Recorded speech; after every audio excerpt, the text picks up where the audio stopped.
Have y'all seen the Civil War taking place? All right. If you haven't heard, that's fine. That just means you live in a functional life because what I'm talking about happened on Twitter. Elon Musk came through and was like, hey, we actually really need in America H-1B visas. And these H-1B visas are how people from other countries come here and have, pretty great jobs by some standards. These are like sometimes developing jobs, some of the engineering jobs, and like just stuff of that nature. This isn't like one of your regular visas, and it's not like a visa that we have with a specific country. Like there are E3 visas that we have with places like Australia because they're white. And that's a thing that we have with lots of different countries. So there's a certain amount of visas that are agreements between the countries, and we don't have it with every single country in the world, but even with Uganda, we might have a few that are these specific visas that Ugandans can get or something, as an example, right? But the H-1Bs have a lot to do with jobs because with your H-1B visa, if you lose your job, right, you have to leave. But Elon is like, these H-1Bs are actually great. And Vivek Ramaswamy is also like, these H-1Bs are fantastic, right? Now, the reason that billionaires like H-1B visas is because people who are very talented from other countries will come, and they're usually, not always, but a lot of times are sending money back to their home country for their family, right? And so they, due to the exchange rate, don't really have the same amount of demands as an American worker. Like an American worker, $100,000, it means something different here than it means to someone coming here, right? $100,000, you might still be like, okay, I'll have a place to live, but I won't be able to do much. I can't take a vacation. If I get hurt, I'm immediately going to go into medical debt because I don't have insurance. Like $100,000 is a lot of money, but you're still thinking about how you're going to move through life as an American, right?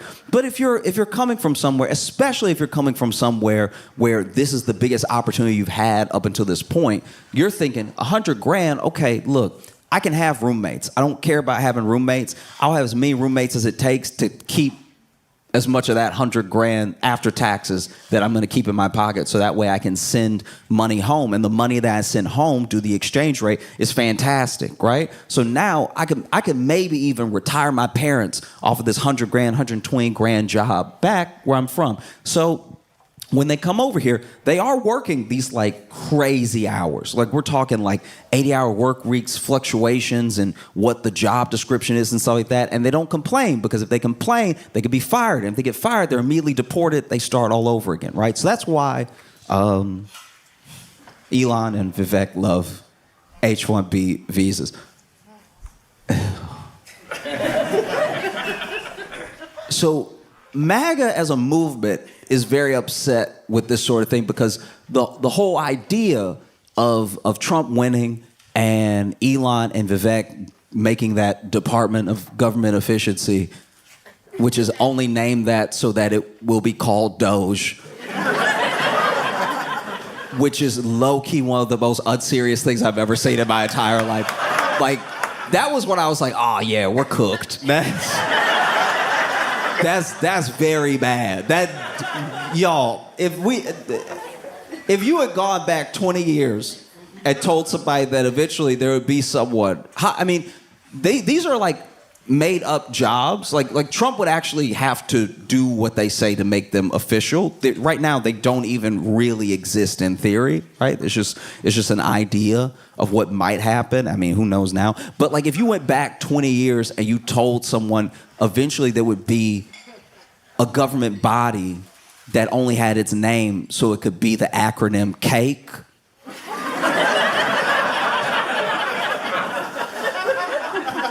I'm sure that person 20 years ago would ask, when did all the smart people die?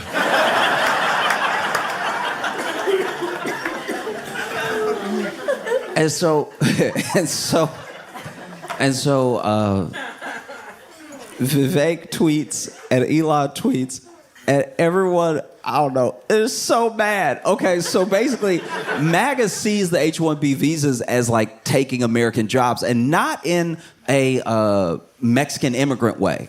Not in the way of like, they're coming over here and they're selling fruit. I didn't really want to sell fruit anyway, but like they're selling the fruit. I don't know how I feel about that. It's not like that. It's like, no, LinkedIn is empty. And you're talking about H-1Bs coming over here and getting the jobs that I went to college for. And then Elon basically said, hey, y'all way too stupid to do these jobs, which is so out of pocket.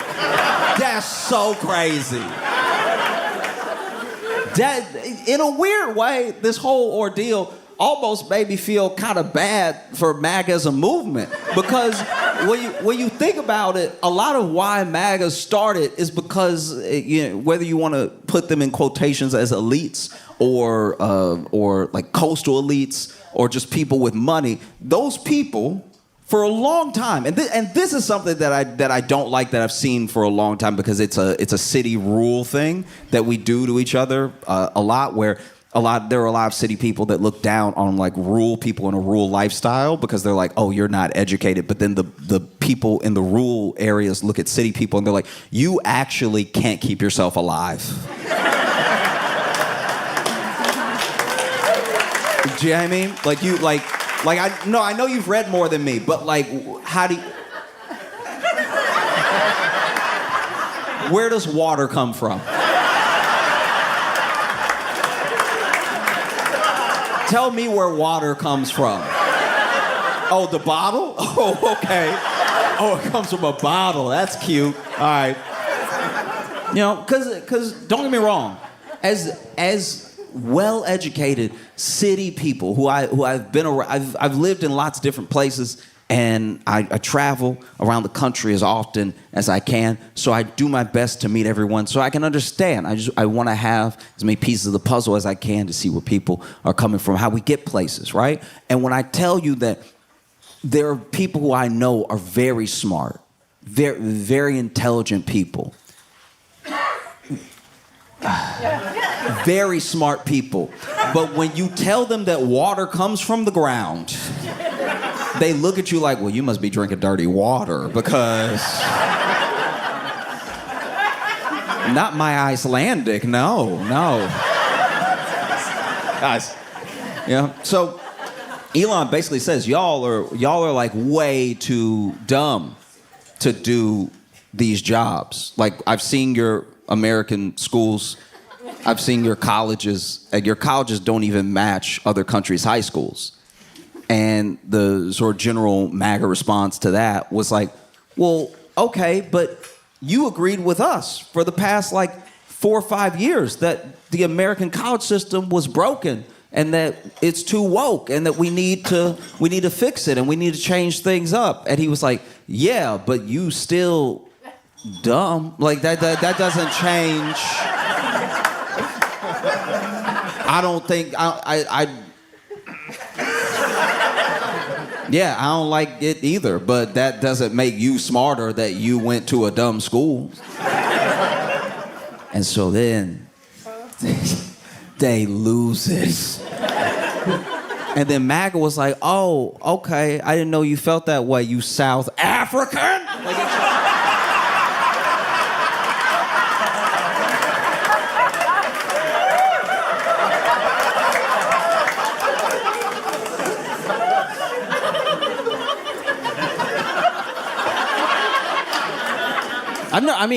It's hard to find a whiter man than Elon Musk. Like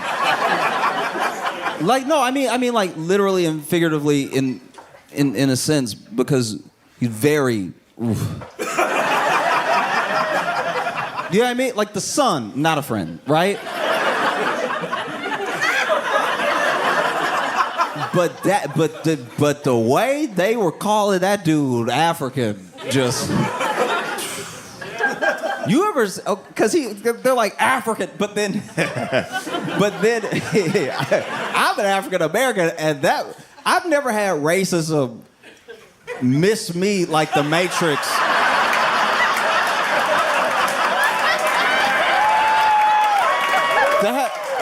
That like nearly broke my brain. But they were like, "You African," and I was reading it like, "Oh yeah, that. Oh, geez. Wow. Okay. All right."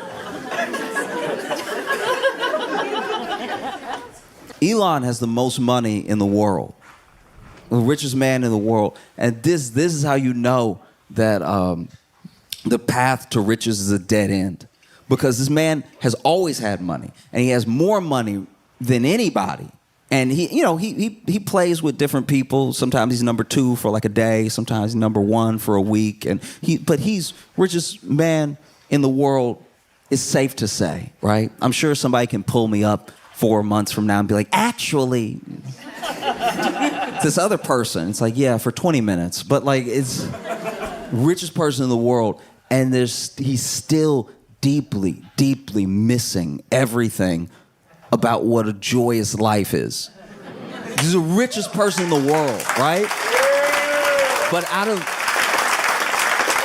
all of that money that he has, all of the money he has, yet he has almost all the money that he has, right? He has a cartoonish amount of money. All the money that he has, he wants nothing more. I can tell you this right now, just from watching his moves, just from watching him talk, just from watching how he's interacted, even in this little spat that he's having. I'm not saying that this is the end of MAGA or something, or that the Republican Party's gonna fall apart. I'm saying that just this glimpse, this dude has all of the money in the world. He can have anything that he wants except acceptance, except like actually being in a room and knowing that everyone wants him in that room. He cannot buy being cool. He cannot buy. He cannot buy genuineness. There are always going to be people who love Elon or think Elon's dope because they think that he's a genius, because they think that he is going to help them become like him, or just because he has money. But then when you strip all of that away, I don't know Elon, and I don't necessarily care for much of what he does, but I know a person hurting when I see it. Do you know what I mean? I know like a hurt individual when I see it. And this dude has not stopped tweeting since they call him a South African, since it happened.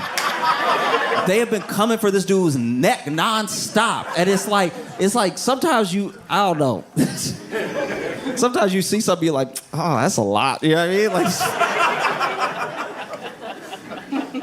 I'll tell you how I feel about what's happening to Elon right now. And all right. This may just be me, but there's a video online of this guy. This is right when the Popeyes chicken sandwich dropped, okay? And if you remember that was a time to be alive. You would think that Popeyes didn't serve chicken. You would think that something revolutionary was happening because they took the chicken that they already sell and they put 2 buns on either side of that chicken. People ready to fight over this chicken sandwich, and they were running out, not of chicken, of the sandwich, which means they were only running out of bread. And people were losing their minds over it. They could not. What do you mean you want chicken sandwiches? I waited in this line for 5 hours to get this chicken sandwich just to bite a piece of chicken and with bread on either side of it. I've been waiting all day to have this chicken sandwich. Meanwhile, Chick-fil-A was next door being like, y'all, we hear all the time. It's like, nobody wants that right now. I want the Popeyes chicken sandwich. And so there's a video where this guy is, I believe he's in Georgia. He might be in Atlanta, which also makes this thing very poor judgment. But this dude is in Atlanta. He's a white dude, right? And everyone else in the Popeyes is black. And I don't know how long he's been waiting. I don't know why he's so mad, but he's stomping around, right? And he's stomping around and getting in people's faces and stuff. He's like, "Where's my sandwich?" And then finally he goes up to somebody. He's like, "Get out of my way now!" And like it's just going back and forth, right? And then finally, his sandwich is ready. He snatches the sandwich. He's like, "Give it to me!" And then he pushes somebody out of the way. And the person filming him is just like, "Oh no, oh no." Fast forward like 5 seconds, maybe 10. He's in the parking lot, sort of folded up. Because somebody beat his ass. Because, you know, yeah. And so then, and not only are they beating his ass, but he's clearly folded up and sitting down now, and they've still put a hand on his shoulder just to create leverage and are like uppercutting him a couple times, right? And so then after like the second or third uppercut, they walk off with his bag, and the person filming goes, "Oh, y'all ain't gotta take his sandwich though."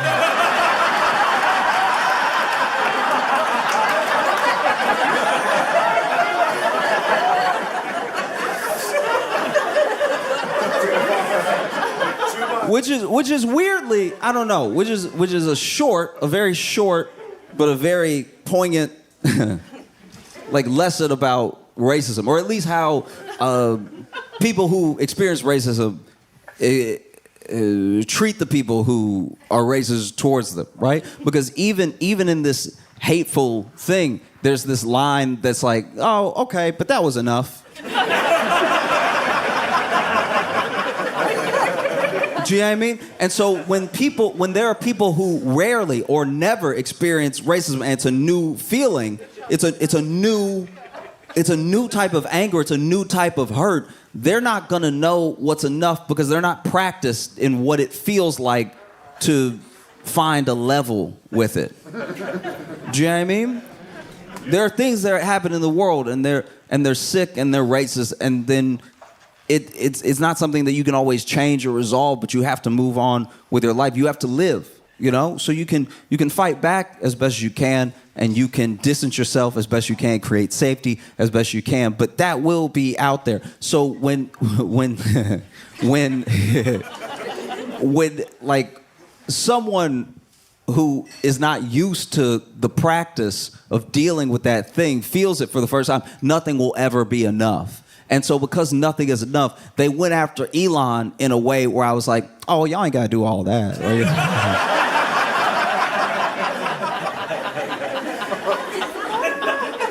Because they hurt Elon feeling so bad that this dude went on a burner account on Twitter and join Space. If you don't know what Spaces are, it's where you can talk. It's literally just like this chat room, this like audio chat room where everybody can talk, or just the moderator can talk or whatever. And he went in this audio chat room with a voice modulator and started defending himself with the voice modulator, being like, actually, like Elon, like a good person and stuff, like. Y'all actually being hella out of pocket when it comes to Elon. That's not fair at all what y'all said. And you especially were very rude. And I would say it'd be helpful if y'all would like apologize to Elon, because I don't know him at all, but he seems like a reasonable dude. So if y'all like would chill out, I'm sure he would forgive you and stuff. Like he a cool guy. And I don't know what was said. I do not know what happened. But something was said that was so, I'm assuming, hateful or out of pocket or just wrong, that I don't know how this happened. All I know is Elon apparently, because this is all hearsay. I watched the thing and I'm 90% sure it's real, but like, apparently this dude got so mad he either got his mouth too far from the voice modulator or turned it off, because then this dude in his full Elon voice was like, "Wait, watch who you talking to right now." But like, he like fully dropped it. He was like, "Well, forget y'all too then. I hate everybody in here." Y'all can all go to hell. Because then Vivek also tweets one of the oddest. First of all, it's too long. This is another thing that happened because as soon as they took that like 150 character sort of like thing off of Twitter and it kind of killed the thread of Twitter because the thread was how you knew you were telling a good story. Like the thread, I've read threads that were 220 parts. Because every part, there was no fat on that story. The whole thing is so insane. And every 140 characters keeps you hooked for the next 140 characters. I've read Twitter threads that should be movies, right? Because you had to use an economy of word. You had to actually be a writer to convey your ideas, and you did it in the long... I was scrolling for the entire afternoon. And even when I got to the end, I was like, damn. And now, you can just do the whole thing. So then Vivek does this whole thing, and he's like, basically, if America wants to win, and if Americans want to win, and by the way, when I say Americans for a little while here, when I say Americans, there's a subtext for everyone talking that they mean white Americans.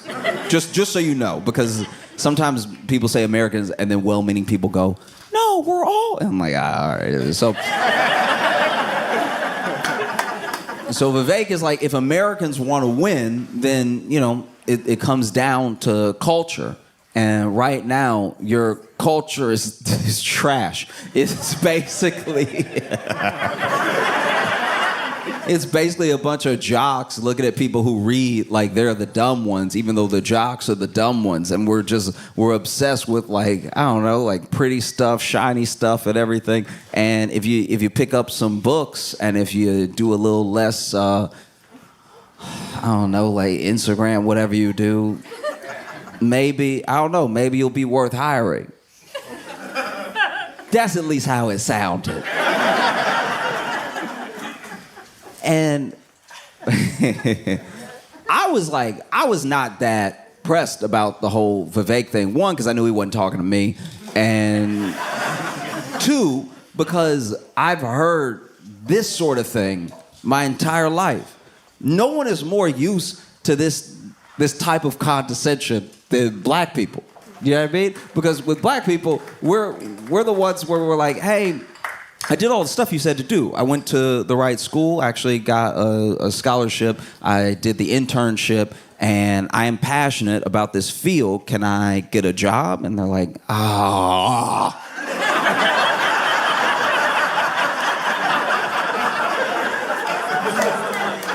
We already have a black. We already have a black. His name is Mike, because he tricked us.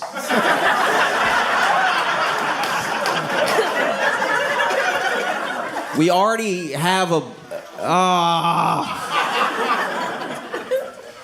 Look, we would hire you. But the boss's dumbest cousin needs a job, and so we're going to have to give it to him. But, I don't know, keep applying, and then maybe if Mike dies... we'll need a black, so then you can do it. Do you know what I mean? Like that's just a general reality. And so to hear Vivek talk to white people like this was wild. That was so apart because then the comments were all like, but I did all the stuff, and he's like, yeah, no, I know. But you're dumb. Like, I don't know what to tell you. I would never hire you, And he doesn't say that. He doesn't say that exactly, but that's what he implies throughout the whole thing. And then he stops responding because it's thousands of people. But I don't know. There were so many people that came out and they were like, look, the whole reason that we joined this MAGA movement, the whole reason that we thought Trump being in office was a good thing is because it would mean more good jobs for Americans.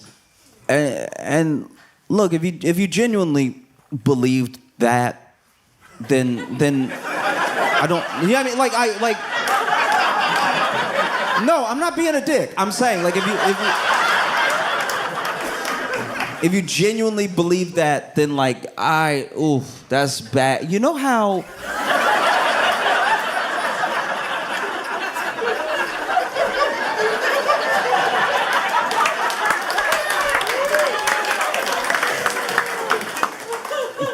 This happened, this thing happened, and I really... I worry sometimes. I think about this a lot, and I think about this with every like topic that I talk about, or any joke I tell, or story I decide to talk about. That like, I would like to believe that like, I would like to believe that empathy, compassion, and kindness are the way forward and will get us somewhere. I don't know if that's true. I want that to be true. I think if you make your obsessions community, culture, connection, and compassion, then I think that there's a way forward. You know, I don't know if that is right. It might be incorrect. It's what I've chosen my best to do, and I'm human, so I'm probably gonna mess it up a lot. But one thing that happens in my mind, what I think of when I think of MAGA, is a story from when I was just getting out of high school. It might have even been my first year of college. No. It was like my second year of college, right? And I was getting off a shift at this restaurant that I worked at, and my friends were picking me up. And when they picked me up, we would hang out on the weekend, you know, all the times that I was back at home, which is where the restaurant that I would work for extra money was. So I would leave college, I'd come back home, work a shift, and then spend the weekend with my friends. And that particular day when they picked me up, I knew I was spending the night at one of their houses. But when they picked me up, they're like, hey, I live in Alexandria at the time. They're like, hey, we're going to, I think we went to Opelousas or Leesville or something, which is like an hour and a half away or a couple hours away. And when I get in the car, they say this. And I'm like, why are we going to Leesville? And my buddy's like, it's a surprise, right? And so then we get all the way over there. Now, my second friend in the car is about to go away to seminary. So I went to a Catholic school for high school, and you know, I actually like treasure it as an experience, not because of any sort of like religious teaching, but because it gave me a little bit more insight into how people think and how the people around me thought about me and about the world, right? But then there were some people that went to the school that were like, yeah, we'll do this forever. And he was one of them. He was like, I'll just be a priest, because that was his track, right? And so then we get to where we're going, and it's a strip club. And so my one buddy had decided that because our second friend was about to go be a priest, he should at least see titty, just to be sure. Just in case.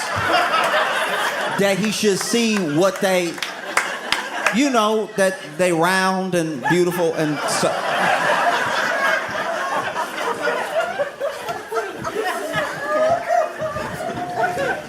And so then, you know, we go inside, and I'm okay. I'm also like taking a back. Like my friend that's going to seminary is like, actually, I guess I'm going to hell, because he's looking around. He's like, right?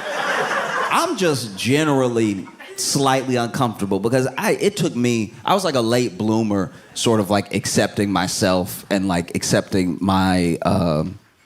I guess the way I come off to people and stuff. And so I'm still like this awkward, tight, you know, as soon as I walk in, right? I'm nervous, and he's nervous for like different reasons. He's like, you know what I mean? And so then our buddy who took us, who was driving, buys my friend who's going to seminary lap dance. And so it's not just any lap dance. It's a lap dance in the private room. And so I was like, you gonna give that boy a heart attack, and then he gonna die, and then he gonna be there, and then be like, look, I did everything right, but I will say I did die at a strip club. That shouldn't even be on me because I didn't know we were going there. But she started rubbing up on me, and it was too perfect. I thought it was one of your angels, all right? And so then I got excited, and then my left arm started to hurt a little bit, and now I'm here. But that shouldn't even be on me, okay? I didn't drive myself. I didn't do it.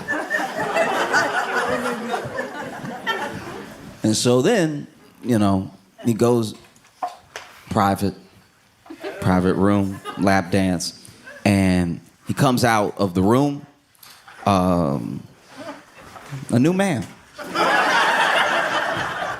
The dude comes out of the room. I don't know what happened in the room. I'm assuming dancing, but this dude walks out of the room like he had to do all the dancing. He walked out the room disheveled.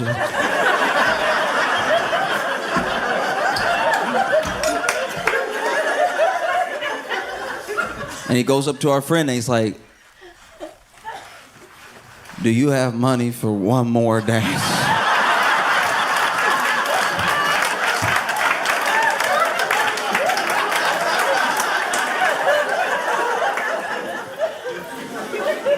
My friend pays for another dance and he goes back. And, while he's in the room, I had my own journey. Because I was at the strip club and I was just sipping on a Sprite because this is back when I still drank soda. I had to quit. It's too spicy. It generally burns my chest. Like it's too much, right? But back in the day, I would hit a Sprite, and so. So I was sipping all this Sprite, and this one dancer walks by, and she does this thing where she basically like massages the back of my neck as she's walking by. But I am not used to being in strip clubs. I'm also not used to people coming on to me, so I thought it was a spider. So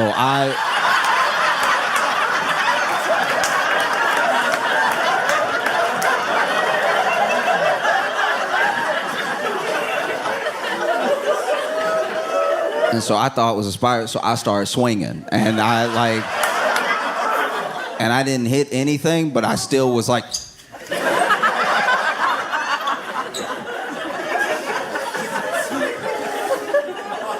And then later, another dancer came over and she sat across from me. She was like, hey, how you doing? I was like, I'm good. She said, what's your name? I was like, I'm Josh. And she's like, what brought you in today? I was like, oh, my friend, he's gonna go to seminary.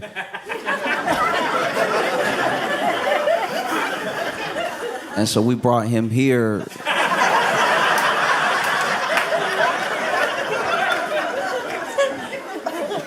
To make sure. I don't really know what the plan is.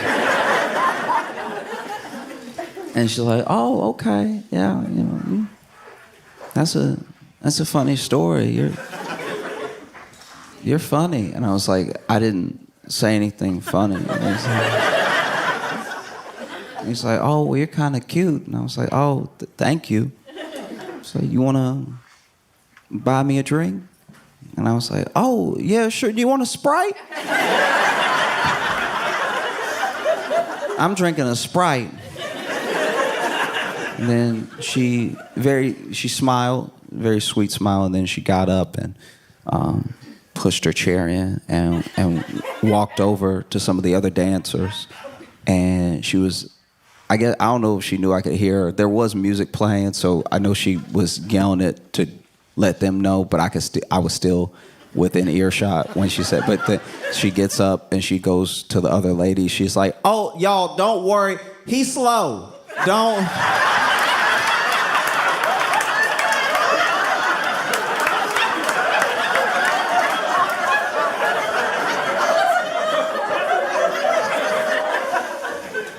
And so then our friend who's going to seminary comes out after the second dance, and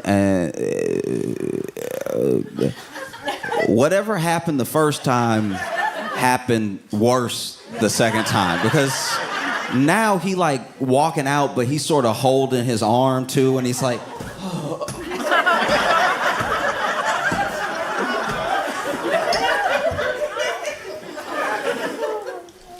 do you have money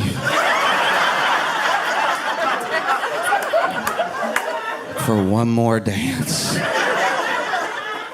Our buddy gives him money, and he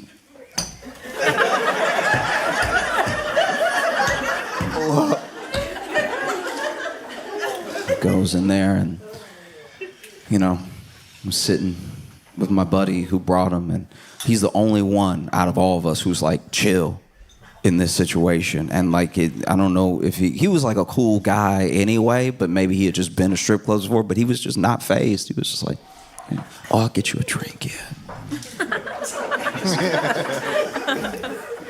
And then our buddy comes out,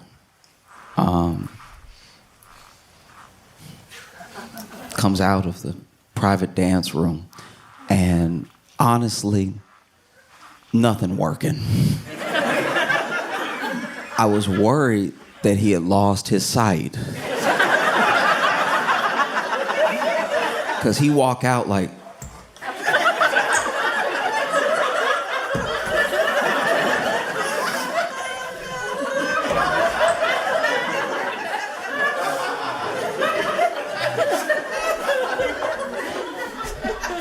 do you?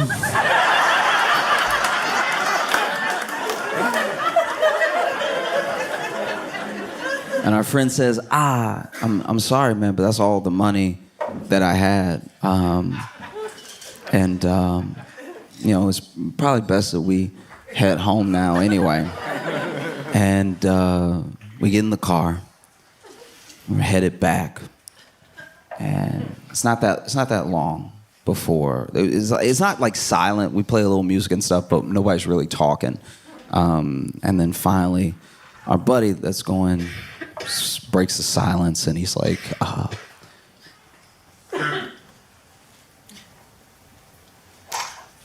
don't know if I can go to seminary.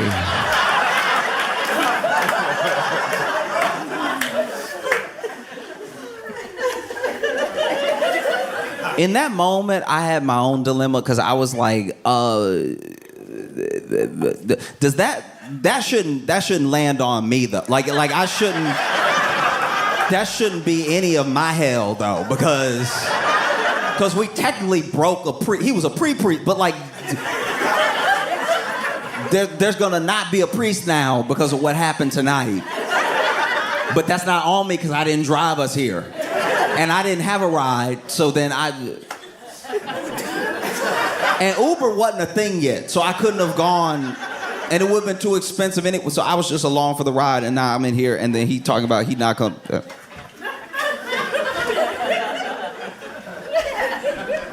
And then he's like, yeah, I don't know, I might have to think about it, because, I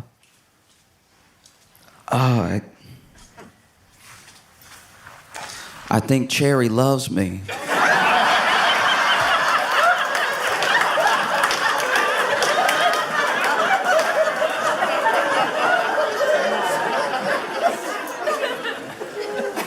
And I think I love her too. And so when I think about MAGA,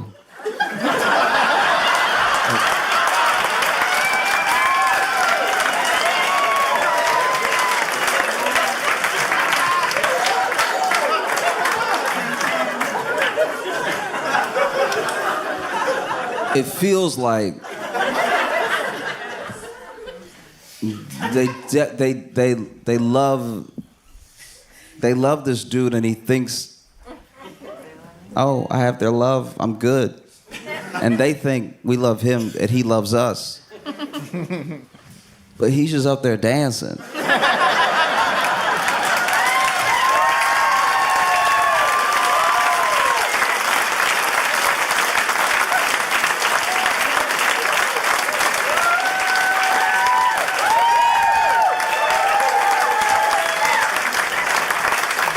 And don't get me wrong. Don't get me wrong. He is good at dancing. He is. Like when you watch him dance, you're like, that was at least funny, or it was like, oh, it's so weird. But no matter what, no matter how he dances, everybody talks about it. You know, and I think that with Vivek and with Elon, you know,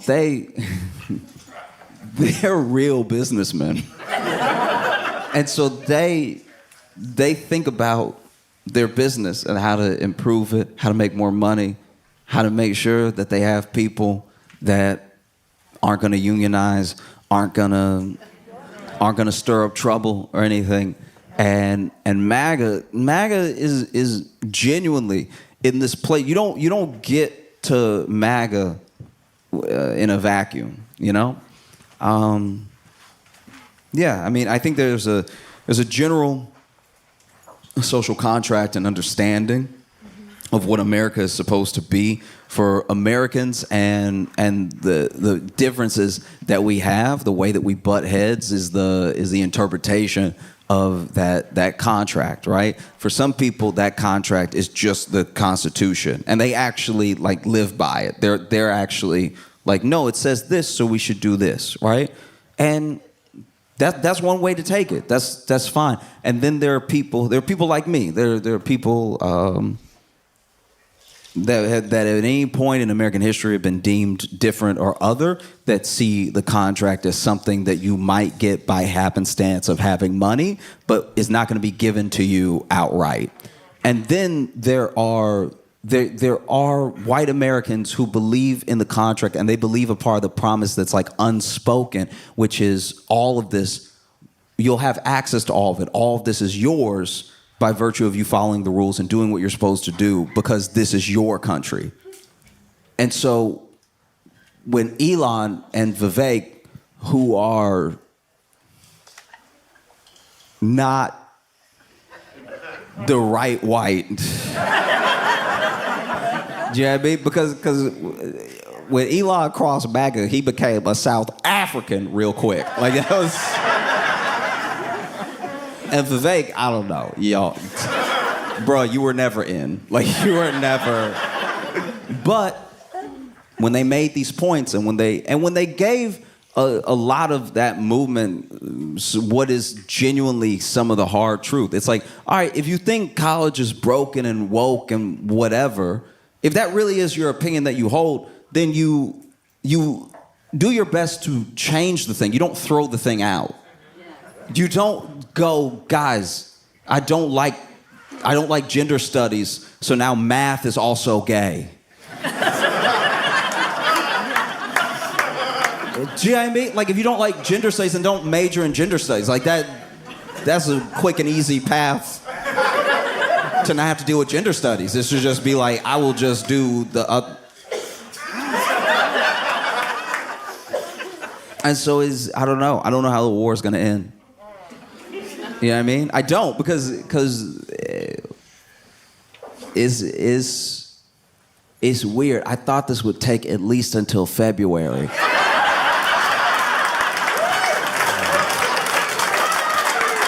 Y'all have been phenomenal. Thank you so much. Y'all have a great night. I appreciate you.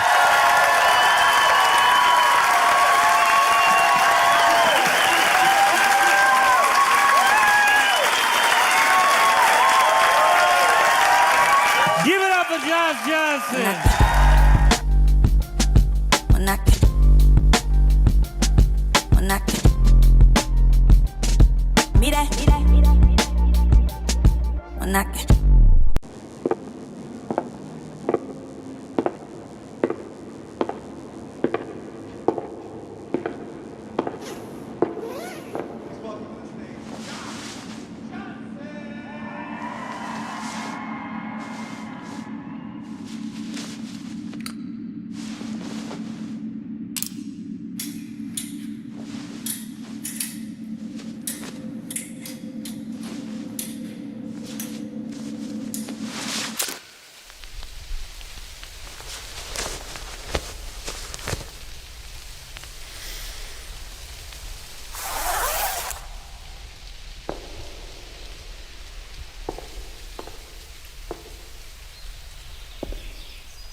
I've been watching the newest season of Love is Blind with my girl. This is the thing about that show, right? I think the show is, in theory, a good idea, right? What if by chance we got out of our own way, right? Because most of dating is swipes now. Like a good portion of how people meet is dwarfed. Online dwarfs every other version of meeting. Like meeting at a bar, meeting at work, all that stuff like that. Meeting online is way, way bigger. So a big part of how we feel about each other and how we feel about ourselves when it comes to dating is completely and totally dictated by bots. I know we don't think it's bots, but it is. Like, most of these platforms are flooded with bots because if they can keep you on the platform, they keep your money, right? So better to have a couple bots entertain you and waste your time for a little bit so you think that something's going somewhere while maybe you work it out with a real person or maybe not. But either way, we've got your money. It's like a gym membership, right? You ever try to cancel a gym membership? I remember I had a gym membership. That's one of the few things that seems obscure that like Biden was trying to get on that I was really excited about. Because the Biden administration was basically like, anything that took your credit card for you to start the membership should be just as easy to get out of, just as easy to opt out of, right? Because there are some things that aren't. There were a lot of gyms back in the day where you could go up there and sign up that day, all right? And then be like, okay, I'm a member of this gym and I'll buy 5 months outright because you're doing 2 months free or whatever. So I'll be a member for 7 months. That's most of the year. I gotta get sexy by then. And so you do this like 5-month fee and maybe you do it in one lump sum or maybe they keep charging your card every month at some discount or whatever. But then at month 6, you're like, it's not working. I keep coming once a week and pushing 3 things and nothing is changing. I don't think I'm gonna get sexy on the right timeline. And I don't wanna be a member of this gym for 40 years, so you know what? I'm gonna cancel it. I'm gonna cancel my membership. And so then you go there, and this happened to me. You go to the gym, and you're like, I would like to cancel my membership. And at first they try to fight you. First they're like, no, you were just getting sexy, dog. We all noticed it. There was one day we were changing the towels. We were like, damn, I remember when he came in January. It's March. What a difference. And I'm like, I'm flattered, but I don't feel very sexy. And the scale says I weigh the same. So I'd like to cancel my membership. And they're like, dang, dog, I'm sorry to hear that. I really am. You know, we love having you around and everything. And like, you know, it's just your presence lights this place up. You know what I mean? Like, you know what I mean? Like, we see you, dog. We see you when you struggling, when you struggling to do that, like clean and snatch. You know what I mean? When you got the bar here and you trying to Whenever you're doing this, we laugh. It's such a great day. We gonna miss you, man. You sure you want to do this? Yeah, I gotta do it. I gotta end my membership. And they're like, okay, all right. Well, it's a shame because you can't end your membership here. And I'm like, what? Like, yeah, we don't do that here. I'm like, what do you mean? This is where I came to start my membership. This is where I exercised my membership. How can I not end my membership? No, there's a whole process and everything, you know. So basically, you gotta write a letter saying like how you're not sexy and stuff, and then you gotta mail that letter. Okay, you gotta mail that letter to our headquarters. Our headquarters will then let us know. And also, you can't just mail it to the headquarters. You also have to call in and be like, guys, I don't want to be sexy anymore. And then you have to call before your letter gets to the headquarters, because if it gets there first, it sort of invalidates your call. So you have to make sure you call, and it's best to call while the person at HR at headquarters is holding your letter. I know you won't have any idea when that is, but try. Just call a lot, call consistently until maybe you call and they're holding it and they're like, oh, is this you? Yes, it's me. I would like to never be sexy. And so then And so then what they'll do is they'll call us, and we still won't cancel it. We'll just know that you're a quitter. And so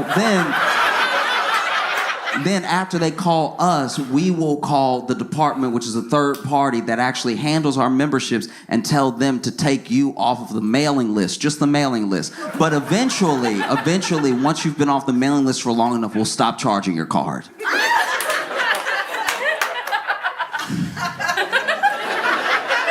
This seems like it should be illegal. Because it's a process that sounds like it's gonna take years. There was such a long process, and then they said I was no longer a member. I had stopped going, and then I saw where they still charged me. I called them, and that called them at the gym, and they were like, no, you gotta call headquarters. So I called headquarters, and I waited, and I waited, and I waited, and then someone finally got on the line being like, hey, I was about to take my break. Because the whole plan there is just to frustrate you so much so that you end up keeping it. Because what they want you to do is to still have it, and it's so hard to get rid of that eventually you go one day, and as soon as you go, you've basically renewed your membership and everything. They just want any way possible to squeeze as much money out of the people that are going, right? And so that's one of the things that Biden was like, oh, we gotta stop this, you gotta make it clickable. You know what I mean? You gotta make it just so that, did you click to start the membership? You should click to end the membership. It's like, wow, what a novel concept. You know what I mean? That's the type of thinking that comes from a man who doesn't have a lot of time to mess around. You know what I mean? He's like, let's get right to it, But that's what the dating platforms do. They just don't want you to cancel, right? And they've come up with tiers. They've come up with little systems to get extra money out of you. Super swipes, double super swipes, thirst trap swipe. All these little ways that maybe you can find someone. And even when you find someone, you're not finding someone. You're just allowed to start a conversation now.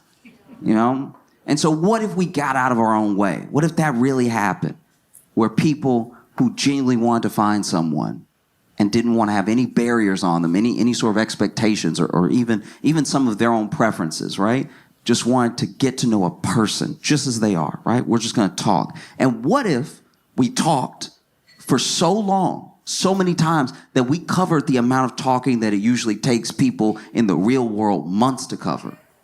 Because you know what it's like. You go on that first date. That first date is all surface level, if it's even true. It's like I try to be myself. I want everybody to feel comfortable being themselves. But as long as we're lying, we're lying. You know what I mean? If you're gonna lie, I gotta lie. I can't just show up being vulnerable and then you lie and then I look like a monster. So yeah, if you're gonna lie, then I gotta lie, You're gonna lie about the degree you have, I gotta lie about having a job. I just gotta make sure that we fit each other's lies. And then you get to the truth. And sometimes truth is very disappointing, because sometimes, whether it's your fault or of no fault of your own, you've built up an idea of who a person is, and that idea of who they are sometimes trumps the person that you see in front of you. So then you see the real person after when you can't do it anymore. You know what I mean? One of the things the police used to do back when everybody was writing checks and check fraud was this big thing, because people con artists would get really talented at copying somebody's signature. When they thought that somebody might be one of these people, what they would do is they'd have them write something, but they wouldn't just have them write it once, because you could pretend to be someone else one time, 2 times, 3 times. They would have somebody, almost like when you got punished in school, they had to write the thing 50 times. And over time, you could see whether the person was bored or they just started getting in their head. Eventually, their true handwriting would show.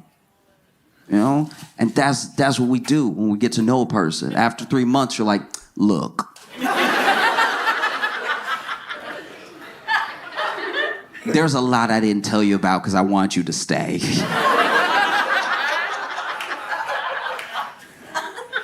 You ever been dating somebody and then 2 months and you're like, who is this person? It's like, no, this person is the person. I don't know. Sorry, you aren't dating who you thought. And so then you get all this talking. You get all this genuine quality time together, right? and I like this person, and so maybe this is my person, right?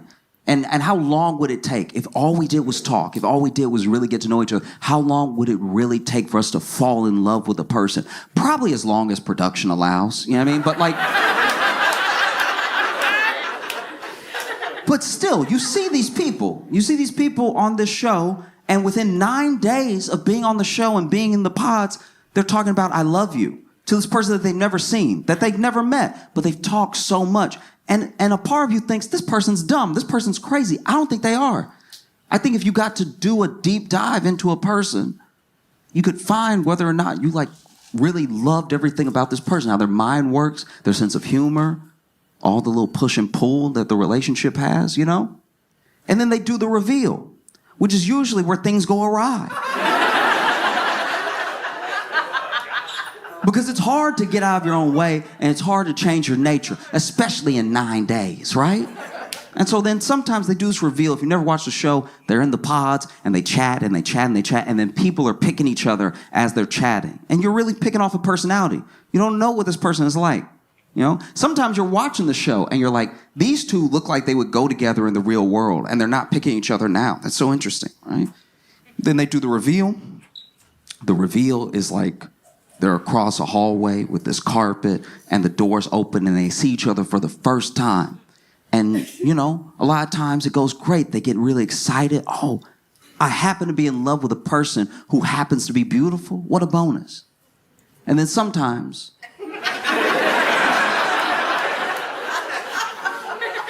you can tell, you can see it on the person that they're like, ooh.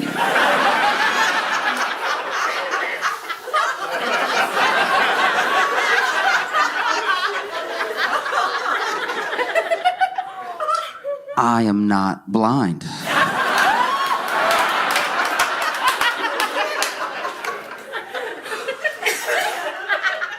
Because you gotta understand, whether you've watched the show or not, it must be a lot. It must be a lot to like have someone talking to you the way that they talk to each other. They are talking to each other the way that we imagine our great-grandparents talk to each other. Like before devices got involved, right? When you really had to miss someone. And you really got to know them. And you didn't even know that many people. You know? Your great-great-grandparents might have only known 200 people in life. And then they pick one of those people. So you're not even doing the same comparison stuff we do. We're spoiled for choice. Or at least the illusion of choice. Because we're like, no, I could get anybody. It's what you think. Because then you match with them and you're like, damn, okay. You know? And it's tough because dudes are the ones that fall for bots the most. We really are. Like, we get botted hard. Our friends will tell us it's a bot, and we'll be like, maybe.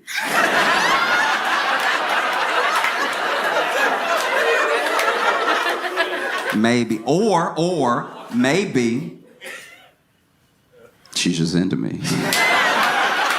Maybe y'all just can't handle it. It's like, she keeps asking for your social security number. And for you to send her money through PayPal. Maybe she's going through a rough time, dog. I don't know. You ever thought of that? You ever thought about sometimes beautiful people are down on their luck? Because we all know it's beautiful people who never get anything for free. You know? But yeah, you see it. You see it on them, right? Because they were talking to each other so wild. I love you. They propose before they're allowed to see each other. You know what I mean? They propose in the pods. You propose to this idea of a person, someone that you think that you could love for the rest of your life, right? And they are talking to each other the way our great-great-grandparents talked to. I'm talking about Civil War love letter talking to each other. You know those old Civil War letters? You ever read some of them? Oh, it's astounding. Dear Jebediah.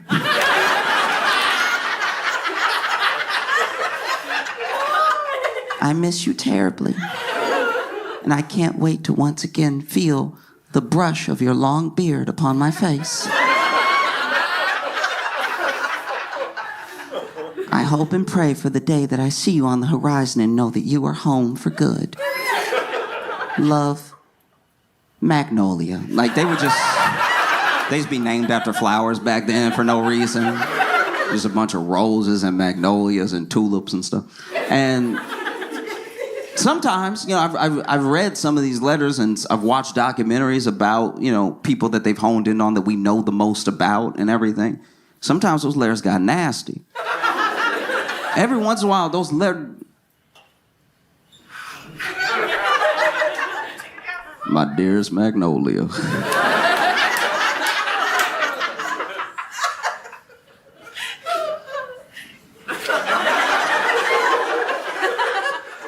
This war is a burden upon my soul.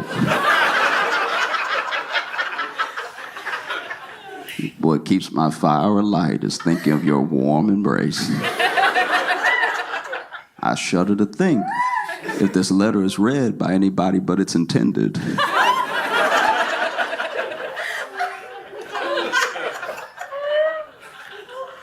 But know that your beloved keeps your handkerchief close by at all times.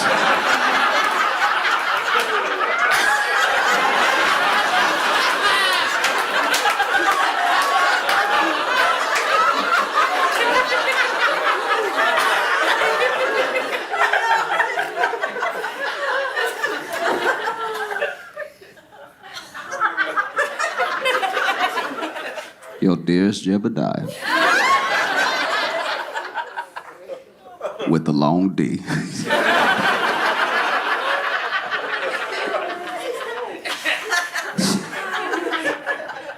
No, it's tough because they've said so many things to each other in these pods. They seem to mean them, right?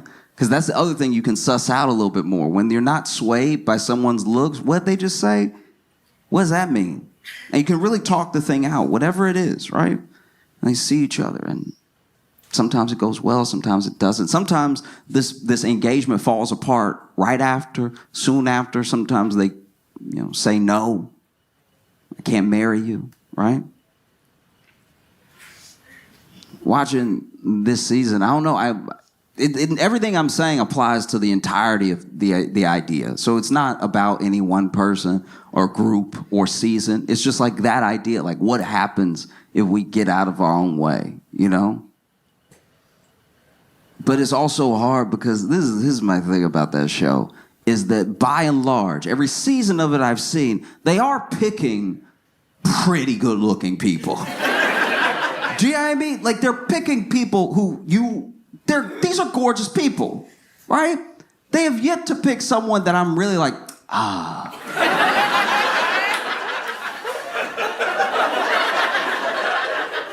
Is nobody gonna tell them? Do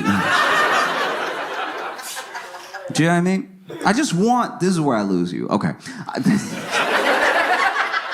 I just want there to be like one season, because what happens is, and they've like done whole survey studies, they've interviewed people who've studied relationships, have talked about this stuff for a very long time, right? I'm not just saying, oh, trust me, it's science. I'm saying like you can look it up for yourself. When it comes to like long-term relationships, right? Relationships that are supposed to last to the end of your life, let's say you get married in your 30s, right?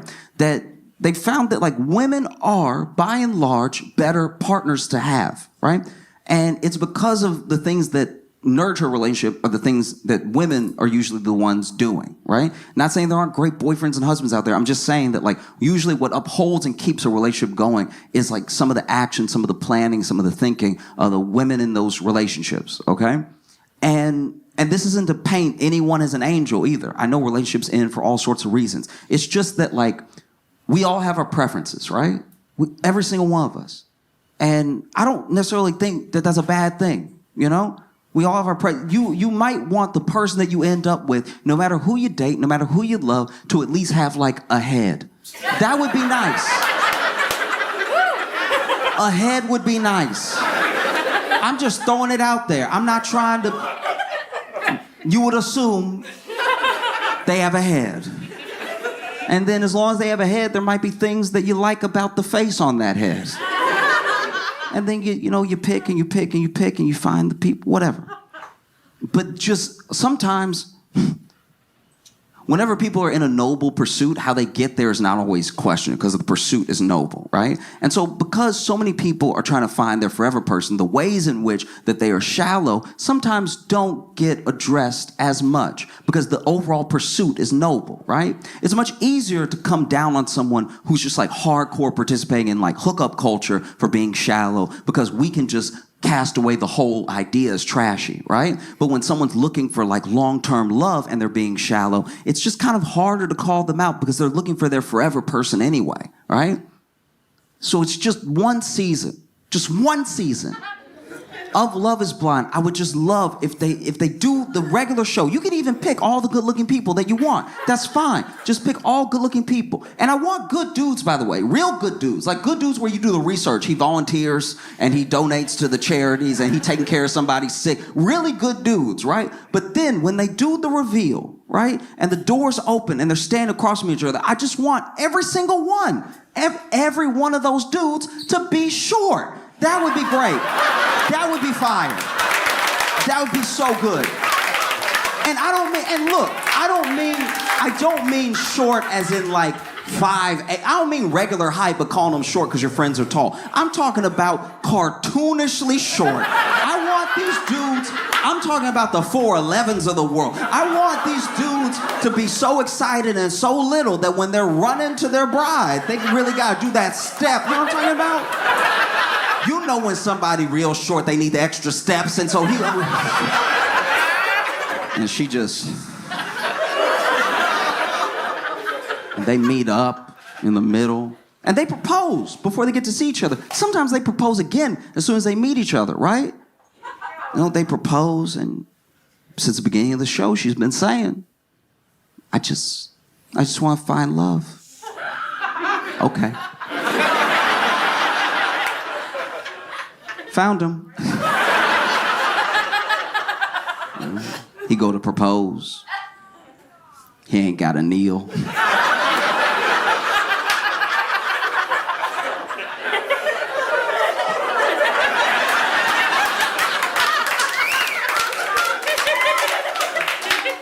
No, just really test it. See if his love is blind.